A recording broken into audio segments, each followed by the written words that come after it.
everyone. Welcome to the Zone to Speak podcast. I'm your host, Juliana. Hey, everyone. Before we dive in, a quick shout out to the amazing brands that I use and love. And the best part is when you shop with them, you are directly supporting this podcast so I can keep going. Here's the lineup. cyclists, smart pumps for the perfect tire pressure. Down the road, cycling apparel that looks good and performs. New Zest, clean, plant-based protein and nutrition. Oleos, wellness shots with adaptogens and neurotropics for energy, focus, and recovery. Code Age, high-quality supplements like multivitamins, creatine, and collagen. Loop earplugs for travel, sleep, recovery, and noise control. Clearly not coffee. A smooth, caffeine-free energy alternative. Heal, quick, plant-based meals for busy or bikepacking days. Shocks, open-ear headphones that keep you safe while training. Frey skincare design for active people and sweaty rides.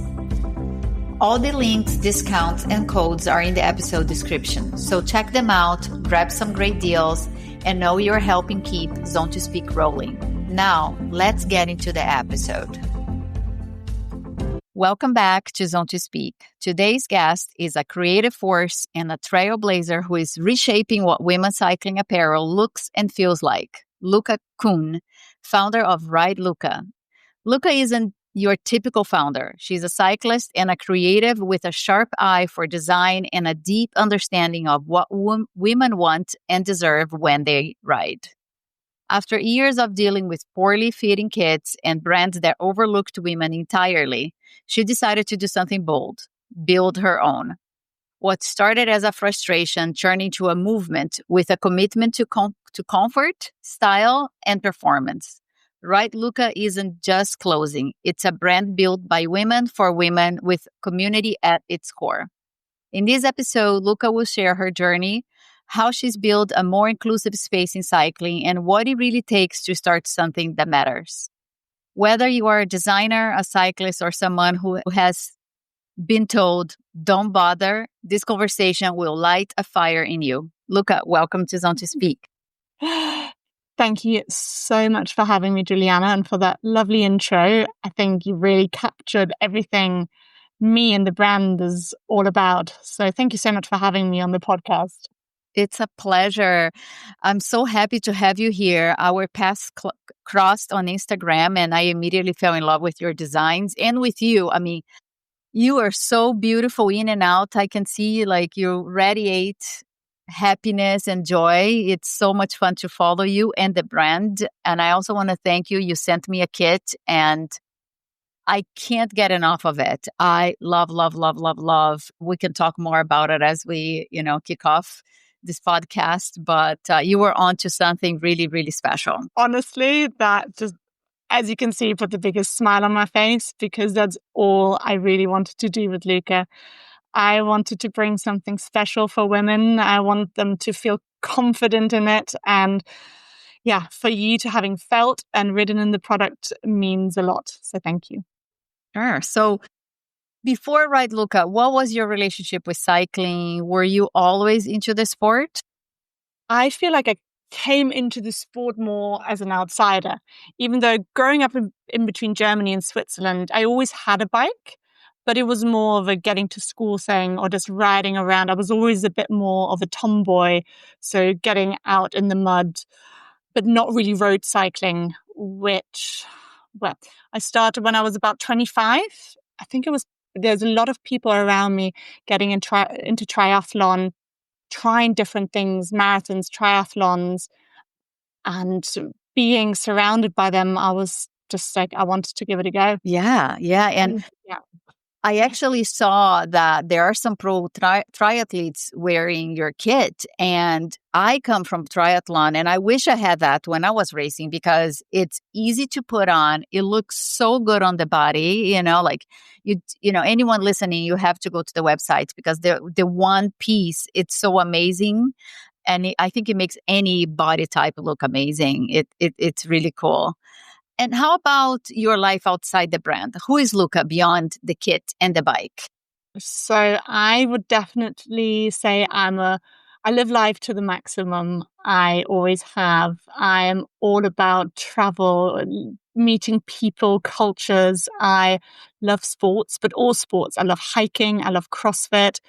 I am an avid adventure sports enthusiast. I skydive. I surf. Wow. I'm a scuba diving instructor. So I have this other whole side of my life where I just love enjoying it. Wow, incredible, incredible. Anything you can do. Oh, there's a lot of that too.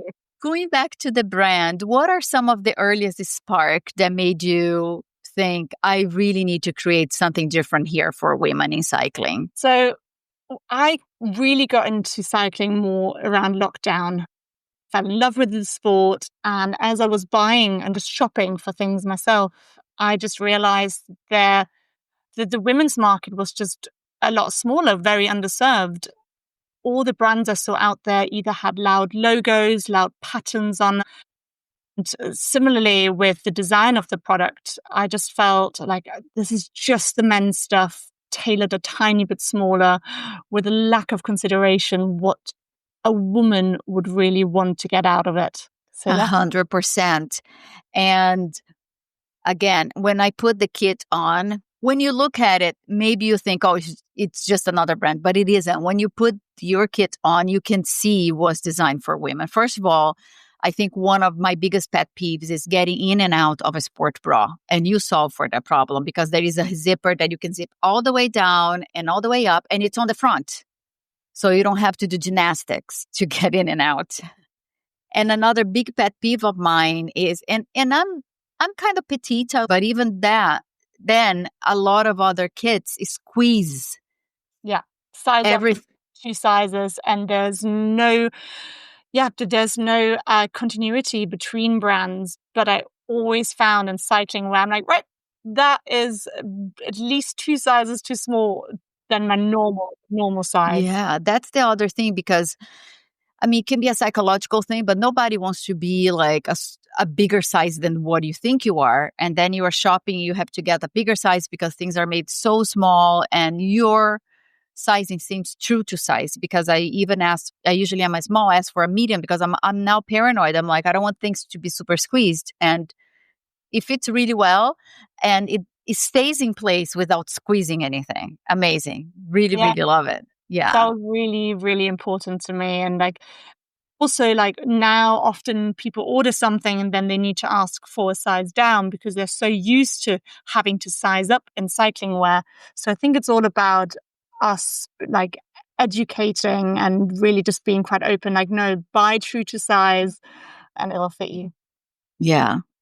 And you are a creative and you are also a strategist. How have those parts of your identity influenced the way you approach building Luca? So I didn't come from a background of clothing or design, but I love fashion and I love designing something that's better and with women's bodies and minds. So I went back to the drawing board together with a very, very talented fashion designer because I don't know anything about fabrics and stitchings and bonding and all, like it's a whole new world. So I knew I had the vision in mind, but I just needed a way to get there. So step by step, really, it started with talking to as many people as I knew who were working in the field, who were cyclists, who are non-cyclists, asking them, why aren't you? And really building this big idea of what's needed, what do women really want? And then coming up with a design which personally I felt was right.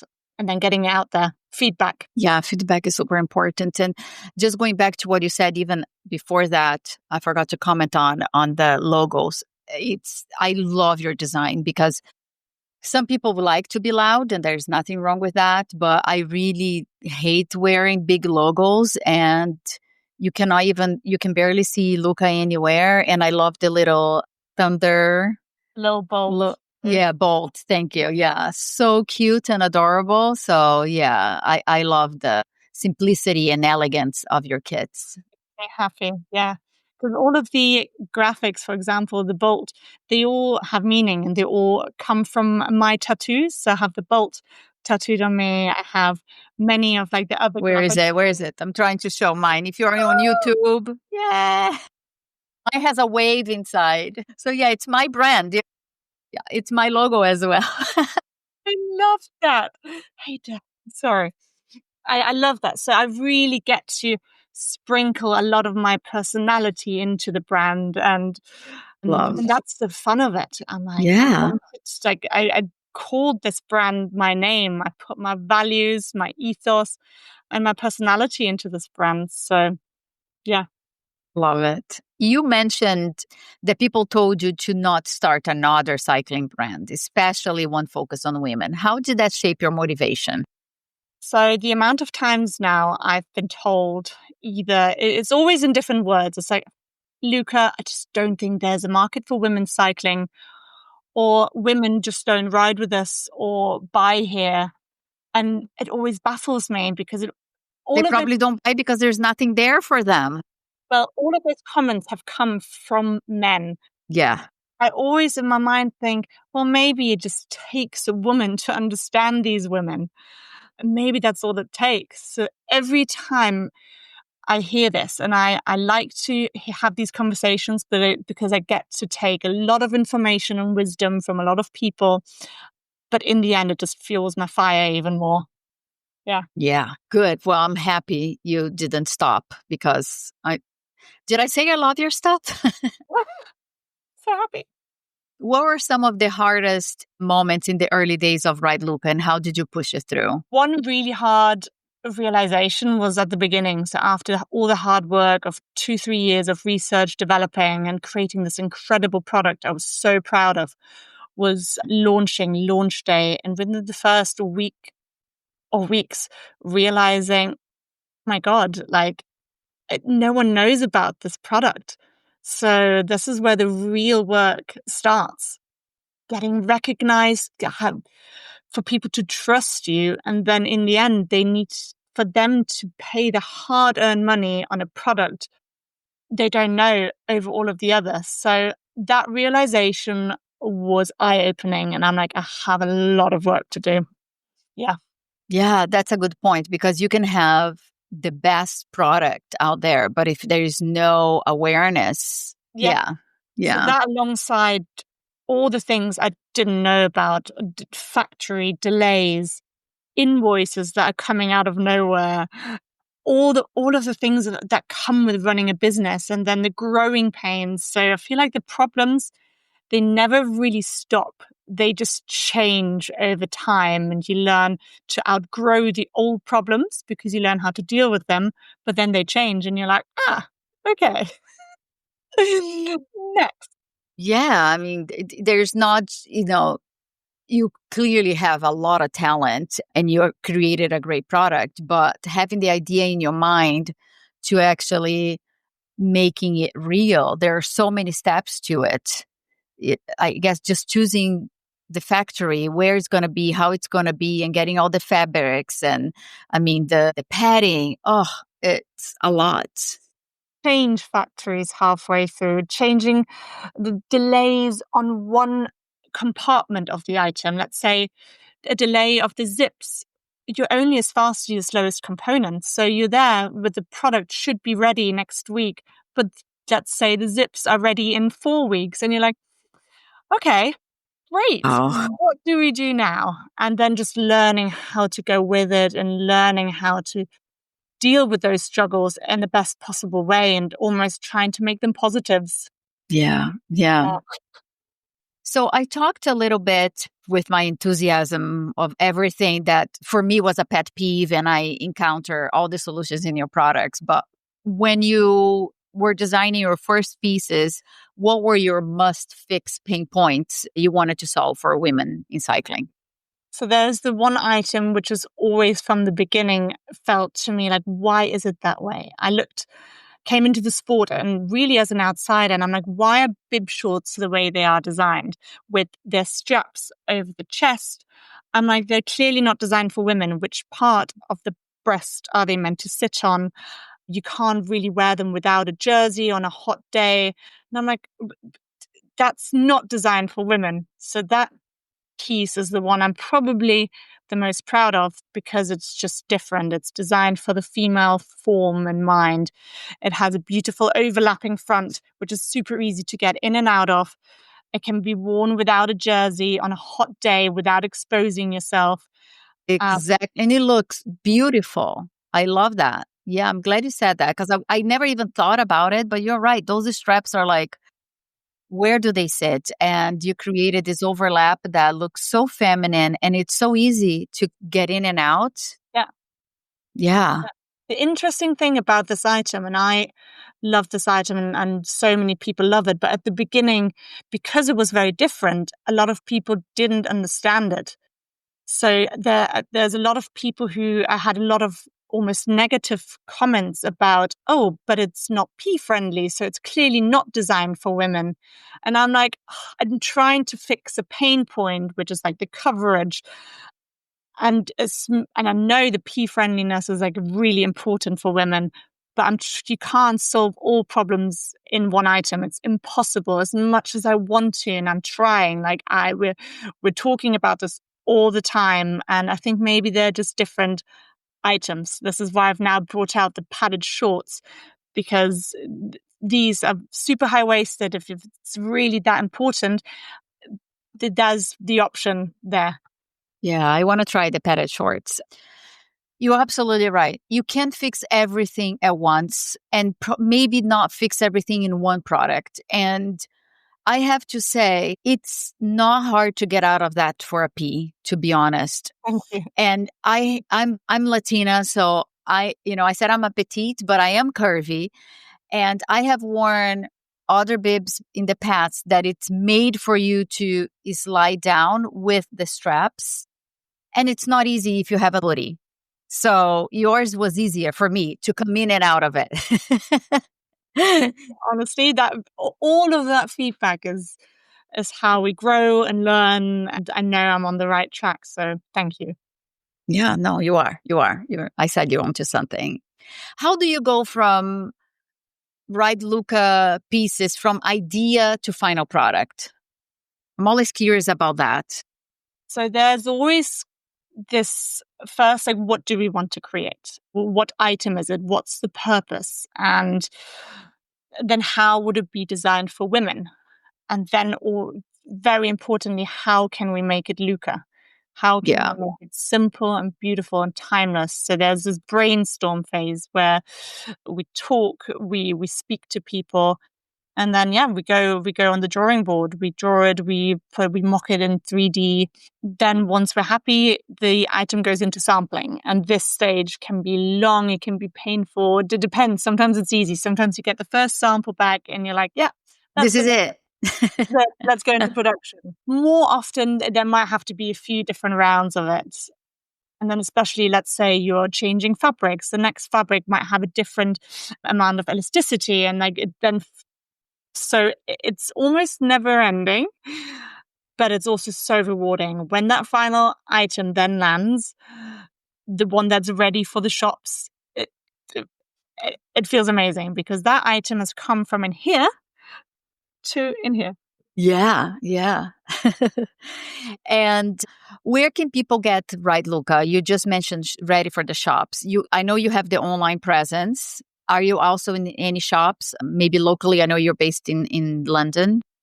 So currently you can only buy Luca online, and I'm popping up at events all over the UK at the moment. So I've really been traveling all the way from Edinburgh to Bristol. We've got an event in Sheffield coming up, in Derbyshire. So everywhere I usually bring the products because it's so important for people to actually feel and see it. And that's really where most people are like, oh, wow, this is really nice. And I'm like, yes, thank you. Yeah, that's a good idea because, like you said, I think people need to see it, especially because it's something so different and new. With instead of the straps having the, how do you describe it? The layered. I don't know. It's not layered, but the V cut. Yeah, Overlapping front. overlapping. Thank you. Yeah.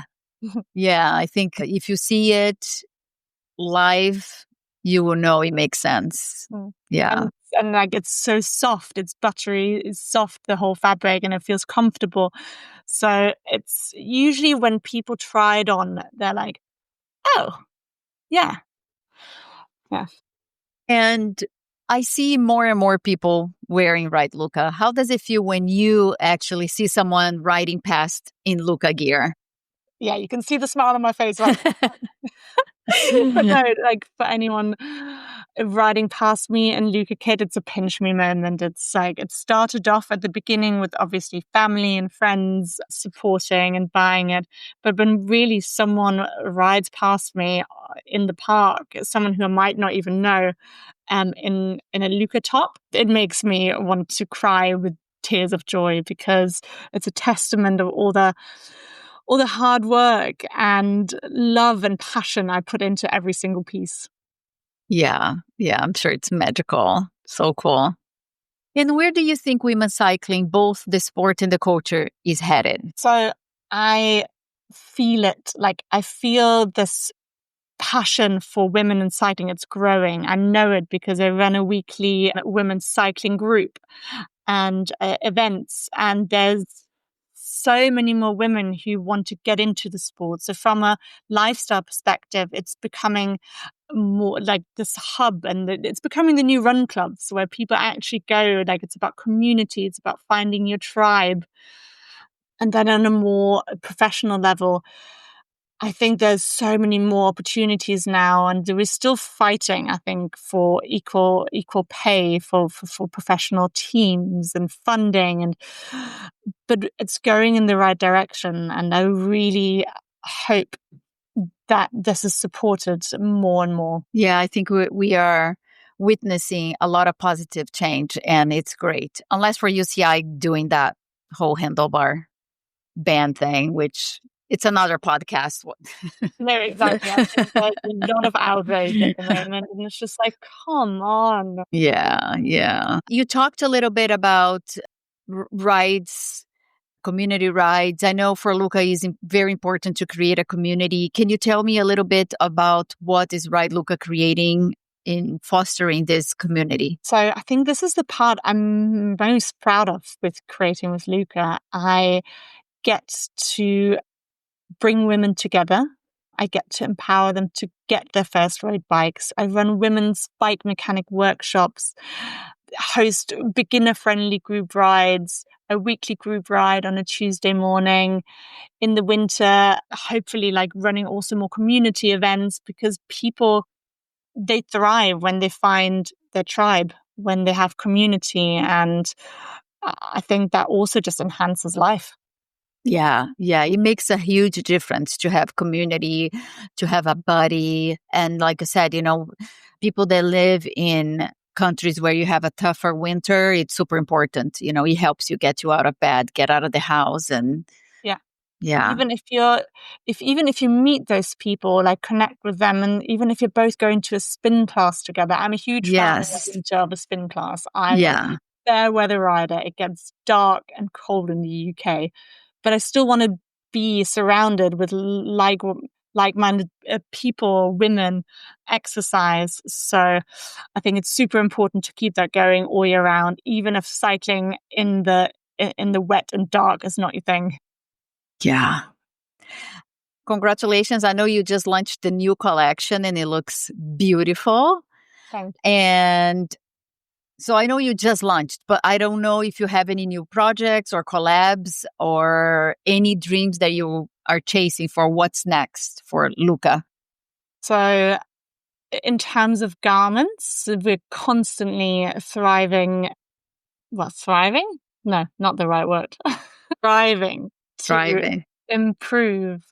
This is this we can only do with time because often we don't have the time and to make a batch, give it out for feedback. So people are testing the items we have out at the moment, and we're gathering feedback through feedback forms on how to keep getting better. So I love hearing all of it, and I need to. So that's in terms of garments. And then in collaborations, there's so much happening. Next year is really exciting.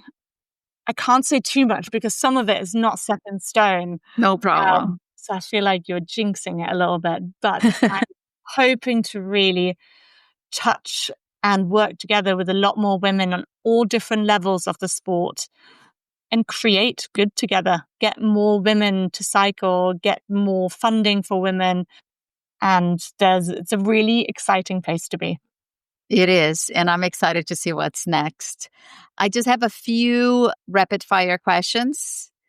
Favorite ride or route? So I'm half Swiss, half German, but I think my favorite routes will always be around the lake in Switzerland. Nothing too hilly. I'm not the most talented climber, but a scenic route. Doesn't love a scenic route. The best. Yeah. A flat ride around the lake. Perfect. Yeah. I'm a big fan of Via Verde or anything like that. It's just Stunning. the best. Yeah. Go-to piece of Ride Luca gear you can't live without? So I would say currently it's our new padded shorts, just because it is super hot in the UK, believe it or not, right now. They're a bit shorter in length than our bib shorts for maximum tan. They have a pocket on the side and are just super easy. So yeah. Nice. I love pockets. You just said the magic word. Oh, honestly, pockets for everything. And women love pockets. So I'm like, okay, more pockets everywhere. A cyclist who inspires you? I think all female cyclists who, on any level, but also who are defying the odds in racing, I'm hugely admire. But also women, the day-to-day women who are doing incredible things. And I know you just had Sarah Ruggins on the podcast, and her story and her achievement just gives me goosebumps. So yeah. Anyone she's incredible. Doing something that defies the odds. How about finish the sentence? Cycling is freedom. Like that. I resonate. Yeah. Oh, Luca, it's so good to see you and chat with you. I can't speak highly enough about Ride Luca and can't wait to see what's next. And I wish you most success with the brand. And I know you're going places. You really got something special. Thank you so much. Honestly, your kindness, your words, and having me on the podcast means the world. And I'm excited to see you and create such ride together. Sounds great. Really, really, really excited to be in touch. Me too. Thank you. And that's all for today's episode. I want to thank the listeners for tuning in. Your support means everything. If you enjoyed this episode, please consider following, leaving a review, and sharing it with your friends.